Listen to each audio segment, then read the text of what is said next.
Federal Jobs Minister Patty Hajdu says Canada Post employees will vote on the Crown Corporation's final offers. In a statement on social media this morning, Hajdu says she is exercising her authority under the Canada Labour Code to direct a vote. The final offers were made at the end of May, and Canada Post had asked the government to force a vote on them.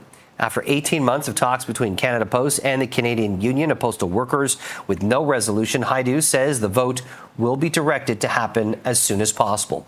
And for more on this development, let's bring in Canada Post spokesperson Jon Hamilton. We appreciate your time as always, Jon. We know there's been ongoing discussions for a very long time, and I understand Canada Post is pretty happy with the minister's decision.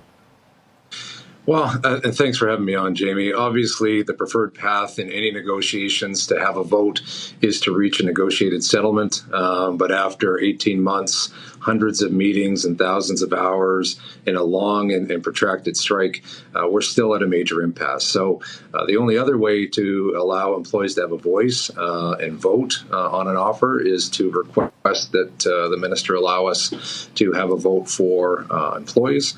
So, after a lengthy period, employees are now going to be able to have a voice. They're going to be able to participate in the process. And we're at a critical point at Canada Post. We need to make changes.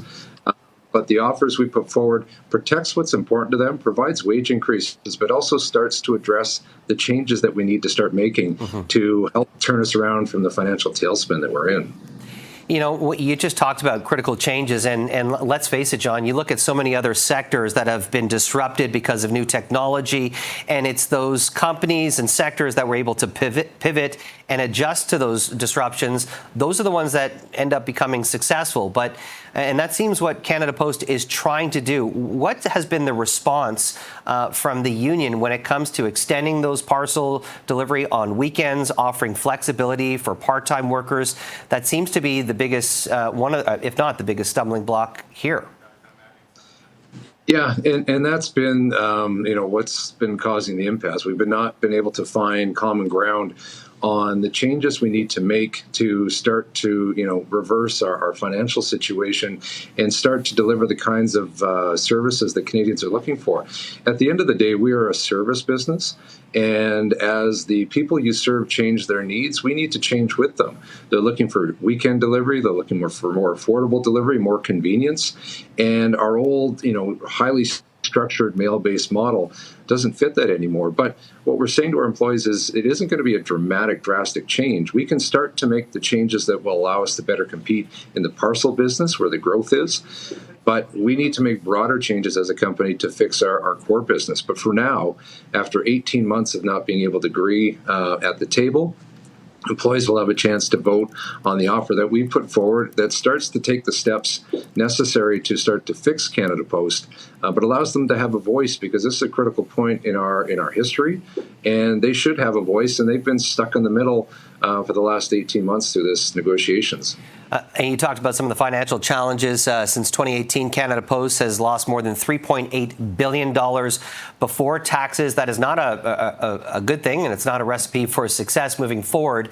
But I have to ask you, Jon, after the last service disruption at the end of 2024, that was the final straw for a lot of people, especially many business owners and small business owners that rely on Canada Post. I'm wondering, what are your concerns about the potential of losing those customers now that you're into another, ongoing negotiations, and there's been minor service disruptions because of no overtime work? What are your short-term and long-term concerns about those potential customers that have said, you know what, I'm going to pay a premium and I'm going to go with an independent courier because at least I know there's not going to be a strike? Well, the concerns are huge. Just to put numbers to it, right now, 2/3 of our parcel business is gone. And direct mail, anything else we're delivering is down significantly.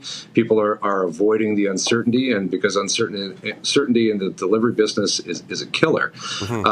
We need to dig out from this, but the only way we're going to be able to start building back is if we can provide the certainty that a collective agreement that would provide, that allows employees to know that they've got a couple of years ahead of them where we know how things are going to work. So the only timely and fair approach to do that, unfortunately, has been to request a vote. We're now in that process. It's going to take some time. We're going to work through those details. But if it's a yes vote, then we have new collective agreements and we move forward. But at the end of the day, we will respect the voice of employees, because it's time they had a say and were able to speak up and be part of this process. John, I have to wrap this up. Just very quickly, though, and timeline in terms of a possible vote, when can that happen? We are going to work with the Canada Industrial Relations Board, who will be running the vote, so it's independent of both parties. Those discussions are starting very soon, but we don't have an exact timeline. You can imagine with over 50,000 employees, this is going to take a little bit of time to figure out. Canada Post spokesperson Jon Hamilton, always appreciate your time. Thank you.